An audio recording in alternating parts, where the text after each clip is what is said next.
नमस्कार दोस्तों, most welcome है आप सभी लोग का आपके अपना यूट्यूब चैनल रेनबो कैंपस में। आज मैं त्रिकोणमिति का टेंस का चौथा क्लास डिस्कस करने वाला हूं। टेंस का 3 क्लास ले चुके हैं। कृपया जो भी लोग 3 क्लास नहीं किए हैं, आप लोग से निवेदन करता हूं कि कृपया करके जो भी पीछे का क्लास बताया गया है, कृपया करके उसको पहले देखिए ताकि नेक्स्ट क्लास अच्छे तरीका से समझ में आवे, है ना। आज हम लोग पिछले क्लास में फर्स्ट क्लास में टेंस क्या है, टेंस के बारे में पढ़े थे, है ना। उसके बाद हम लोग काइंड्स पढ़े। उसके बाद थर्ड क्लास में कुछ क्या वर्ड अरेंजमेंट कैसे किया जाता है ये सब पढ़े हम लोग ने। बस सब्जेक्ट, वर्ब, ऑब्जेक्ट क्या है ये सब डिस्कस कर चुके हैं। आज से हम लोग प्रेजेंट टेंस का काइंड मतलब प्रेजेंट इंडेफिनिट टेंस यानी उसी को कहते हैं सिंपल प्रेजेंट टेंस का डिस्कस करने वाला हूं। यानी आप लोग अच्छी तरीका से देखिएगा। है लिखे हैं प्रेजेंट इंडेफिनिट टेंस, है ना। प्रेजेंट इंडेफिनिट टेंस ऐसे नाम बात, इसी का नाम क्या है, सिंपल प्रेजेंट टेंस, है ना। सिंपल प्रेजेंट टेंस, उसी हम इसका डिफिनेशन लिखे हैं। प्रेजेंट इंडेफिनिट टेंस है क्या, सिंपल प्रेजेंट टेंस क्या है ना। इसका डिफिनेशन लिखे हैं, ये है एन एक्शन विच शो, है ना। एन एक्शन विच शो जो दिखाता है हैबिट मतलब आदत हुआ, रूटीन मतलब रूटीन, एन यूनिवर्सल फैक्ट मतलब सात्विक सत्य, है ना, जो हमेशा क्या है, सत्य है, जो चेंज नहीं होगा, यूनिवर्सल ट्रूथिज्म है। तो लिखे हैं कोई काम या घटना, कोई काम या घटना जो आदत, रूटीन और सात्विक सत्य को दिखाता है ना। मतलब देखिए आदत है, जिसे कहता नहीं मतलब कि वह हमेशा लेट से क्लास आता है, ये क्या हुआ, ये आदत उसको लगा हुआ है। तो हम लोग भी सिंपल भाषा में कहते हैं इसका आदत हो गया है कि बार बार तो डेली क्लास लेटे से आता है या आती है, कोई भी है ना, कोई भी स्टूडेंट हो तो क्या हुआ, आदत है। रूटीन का मतलब हो बोलेंगे मतलब तुम स्कूल जाते हो, एक रूटीन हुआ कि हम लोग डेली है अपना नियम पर मतलब टाइम पे क्या जाते हैं, स्कूल जाते हैं, ये क्या है, रूटीन है मेरा कि इतना बजे स्कूल जाते हैं। और सात्विक सत्य मतलब यूनिवर्सल ट्रूथ, इसे में सूर्य पूर्व में उगता है, यूनिवर्सल ट्रूथ है, सत्य है ना। सूर्य पश्चिम में डूबता है ना, क्या है, यूनिवर्सल ट्रूथ है, सत्य है, सूर्य पूर्व में उगता है। यहाँ लिखे हैं डिफिनेशन, अर्थात प्रेजेंट इंडेफिनिट टेंस का डिफिनेशन क्या है। डिफिनेशन लिखे हैं, उसके बाद लिखे हैं पहचान, हो गया। उसके बाद लिखे हैं पहचान जिसका नाम है आइडेंटिफिकेशन, मतलब प्रेजेंट इंडेफिनिट टेंस का क्या पहचान है, आइडेंटिफिकेशन, उसको इंग्लिश से बोला जाता है आइडेंटिफिकेशन। मतलब क्या लगा हुआ रहेगा तो हम लोग समझेंगे प्रेजेंट इंडेफिनिट टेंस का वाक्य है ना।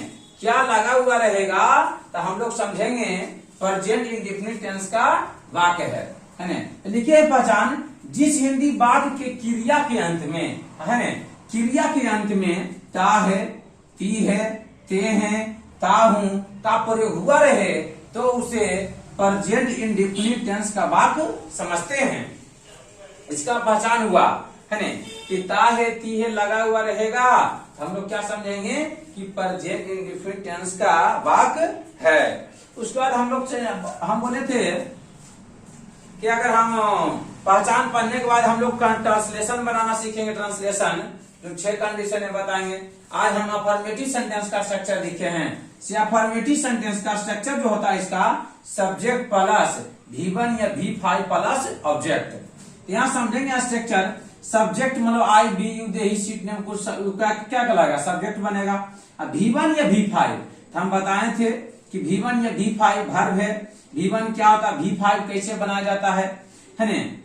हम बताए थे कि वर्ब में प्लस एस या ये जोड़ देंगे तो क्या बनेगा, V5। यहाँ समझेंगे फिर सब्जेक्ट तो है I we you they he she it, लेकिन किसके साथ V1 लेगा और किसके साथ V5 लेगा। यहाँ लिखे हैं सम इम्पोर्टेंट नोट्स, है ना, सम इम्पोर्टेंट नोट्स। यहाँ लिखे हैं आई बी यू दे, है ना, comma plural subject. Plural subject में जिसे प्लूरल क्या हुआ, सिंगुलर समझते हैं, singular number indicates only one person और thing. Plural number indicates two और मोर देन टू पर्सन और थिंग। मतलब केवल इसे एक व्यक्ति या एक वस्तु का बोध होगा, कहलाएगा सिंगुलर। और दो या दो से अधिक व्यक्ति या वस्तु का बोध होगा, वह कहलाएगा प्लूरल। यहाँ लिखे हैं प्लूरल सब्जेक्ट के साथ राम एंड श्याम, तो प्लूरल सब्जेक्ट के साथ क्या लगेगा, भी1 का प्रयोग किया जाता है, समझे ना। जिसमें आई मीन्स क्या होता है, मैं, बी मीन्स क्या होता है, हम लोग, यू मीन्स क्या होता है, तुम लोग, आप लोग, है ना, दे मीन्स होता है वे लोग। अब प्लूरल सब्जेक्ट जिसमें रहेगा तो राम एंड श्याम, तो उसके साथ जो रहेगा भी1 का प्रयोग किया जाता है, हम लोग भी1 का प्रयोग करेंगे। दूसरा लिखे हैं ही सी इट, मतलब सिंगुलर सब्जेक्ट, यानी ही सी इट सिंगुलर सब्जेक्ट, जिसमें एक नाम राम रहेगा, तो एक है सिंगुलर है, नाम एक है, एक व्यक्ति एक वस्तु का बोध होगा तो सिंगुलर होगा, है ना। तो सिंगुलर सब्जेक्ट के साथ भी5 का प्रयोग किया जाता है ना, भी5 का प्रयोग किया जाता है ना। अब हम लोग इतना अफर्मेटिव सेंटेंस का हम लोग पढ़ लिए, उसका हम बताए थे कि भी5 कैसे बनाया जाता है। एक अंतर आप समझिएगा कि जैसे भर में कोई भी भर्व, यानी भर्व जो रहता है अपने आप में प्लूरल रहता है, उसमें एस ये जोड़ते हैं तो सिंगुलर बनता है। लेकिन नाउन है, नाउन सिंगुलर होता है, उसमें एस ये जोड़ते हैं तो प्लूरल बनता है। जरा से इसी पॉइंट को ध्यान से नोट कर लीजिएगा या ध्यान से सुन लीजिए अच्छा से, है ना। आगे हम लोग बने हैं भी1 से भी5 बनाए हैं, हम लोग पढ़े हैं कि भी5 कैसे बनाया जाता है। हम नेक्स्ट पिछले क्लास में बताए थे कि भर प्लस एस या एस, मतलब भर में एस ये जोड़ेंगे तो भी5 बनेगा। कहाँ एस लगेगा, कहाँ एस लगेगा, ये हम बता दिए कि अगर लास्ट में वोवेल रहेगा तो एस जोड़ेंगे, लास्ट में कॉन्सोनेंट रहेगा तो एस जोड़ेंगे। इसीलिए क्या है ईट, तो ईट का अगर भी5 बनाना चाहते हैं तो इट्स होगा, क्योंकि क्या है कॉन्सोनेंट है, तो कॉन्सोनेंट है क्या हो जाएगा इट्स। उसी प्रकार गो क्या है, वोवेल है तो एस लेगा, तो गो का भी5 होगा गोज, प्ले का हो जाएगा प्लेज, कम का हो जाएगा कम्स, है। आगे लिखे हैं रीड का लिखे हैं रीड्स, लाव का लिखे हैं लाव्स, बाल का लिखे हैं वाल्स, है। उसका थिंक का थिंक्स, वर्क का वर्क्स, स्पीक का स्पीक्स, है। गिव का गिव्स, गेट का गेट्स, कुक का कुक्स, ब्रिंग का ब्रिंग्स, ब्रेक का ब्रेक्स, है। ये सब क्या है, हम लोग यहाँ भी1 से भी5 लिखे हैं। जो कहाँ यूज होगा, हम लोग प्रेजेंट इंडेफिनिट टेंस में हमेशा भी1 या भी5 का यूज होगा, यही बता दिए कहाँ भी1 लगेगा, कहाँ भी5 लगेगा। हम एक बार फिर से रिपीट कर देते हैं, है ना। प्रेजेंट इंडेफिनिट टेंस उसको कहते हैं सिंपल प्रेजेंट भी नाम करते हैं। पहला हम लिखिए definition, an action which show habit, routine and universal fact. लिखिए कोई काम या घटना जो आदत, रूटीन और सार्वत्रिक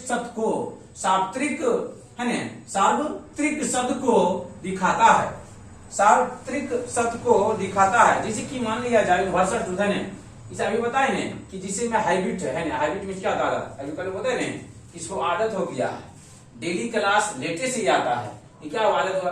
रूटीन का मतलब तुम स्कूल जाते हो, हम कह सकते हैं कि मोहन प्रतिदिन स्कूल जाता है, इतना बजे है ना, तो उसका क्या है रूटीन है। कोई ऑफिस जाते हैं, है नहीं, क्या रूटीन उनका बना हुआ है। यूनिवर्सल ट्रूथ का, यूनिवर्सल फैक्ट का मतलब हुआ जो एकदम सत्य है। सूरज पूरब में उगता है ना, सूरज पश्चिम में डूबता है, सब क्या है यूनिवर्सल, है ना, यूनिवर्सल ट्रूथ है सब। तो उसी लिखे हैं पहला डिफिनेशन। उसके बाद लिखे हैं पहचान, आइडेंटिफिकेशन, है। पहचान इसका होता है आइडेंटिफिकेशन, जिस हिंदी वाक्य के क्रिया के अंत में, है ना, ता है, ती है, ते हैं, है ना, ता का प्रयोग हुआ रहे, उसे प्रेजेंट इंटेंस का वाक्य समझते हैं। जिसे मैंने, है ना, मतलब इतना ता है, ती लगा हुआ रहेगा तो हम लोग प्रेजेंट इंडेफिनिट टेंस समझेंगे, है ना। उसके बाद लिखे हैं, हम लोग पढ़े थे, ट्रांसलेशन बनाएंगे जो 6 कंडीशन में बनाएंगे, 6 कंडीशन में। पहला affirmative, negative, interrogative, negative sentence, WH word sentence, WH word negative sentence, इतना बताएंगे। हम लोग पहला लिखे अफर्मेटिव सेंटेंस, है। स्ट्रक्चर लिखे हैं सब्जेक्ट प्लस भी1 या भी5 प्लस सब्जेक्ट, स्ट्रक्चर है, सब्जेक्ट है, जैसे आई बी हिस्ट्री नेम होगा। बाकी किसके साथ V1 या किसके साथ V5 रहेगा, तो इसे लिखे हैं सम इम्पोर्टेंट नोट्स, यानी I we you they and plural subject के साथ V1 का प्रयोग किया जाएगा। दूसरा he she it name singular subject है, he she it singular subject के साथ V5 का प्रयोग किया जाएगा। बाकी हम V5 को लिखे हैं, आप लोग अच्छी तरीका से देखिए, आप कॉपी में नोट कर लीजिए। जो भी पॉइंट बताया जाता है उसको अच्छे तरीका से कॉपी में नोट कर लीजिए। लिखने से हमेशा मतलब कुछ भी पॉइंट जो याद नहीं होता है, लिखते लिखते हमेशा तुरंत याद हो जाएगा। इसीलिए बोलता हूं कि जो भी पॉइंट बताया जाता है आप सभी लोग कॉपी में नोट कर लीजिए और उसको रिवीजन कीजिए, है ना। बाकी हम लोग नेक्स्ट क्लास से अफर्मेटिव सेंटेंस का ट्रांसलेशन अनुवाद करना सीखेंगे, कैसे अनुवाद किया जाता है। हमेशा अफर्मेटिव सेंटेंस लिखे हैं तो अफर्मेटिव सेंटेंस से हम लोग अनुवाद करेंगे, प्रत्येक का मतलब एग्जाम लिख कर एग्जाम्पल पढ़ेंगे हम लोग। बाकी फिर नेगेटिव सेंटेंस पढ़ेंगे, नेगेटिव स्ट्रक्चर लिखेंगे, उस पर ट्रांसलेशन बनाएंगे। इस प्रकार हम लोग पढ़ते जाएंगे जो भी है। लेकिन आपसे बार बार रिक्वेस्ट करता हूं कि जो ही पॉइंट बताया जाता है हमेशा कॉपी में नोट कर लीजिए, है ना, जो ही पॉइंट बताया जाता है। और आप सभी लोग से जितने भी लोग इस वीडियो को देख रहे हैं कृपया करके चैनल को सब्सक्राइब कर लीजिए और सभी दोस्त के पास शेयर कर लीजिए, है ना, ताकि बहुत बहुत इंपॉर्टेंट क्लास होगा।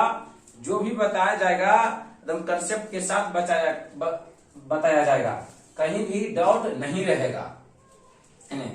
बाकी नेक्स्ट वीडियो में हम लोग मिलेंगे, प्रेजेंट इंडेफिनिट टेंस का अनुवाद करना सीखेंगे। Thank you.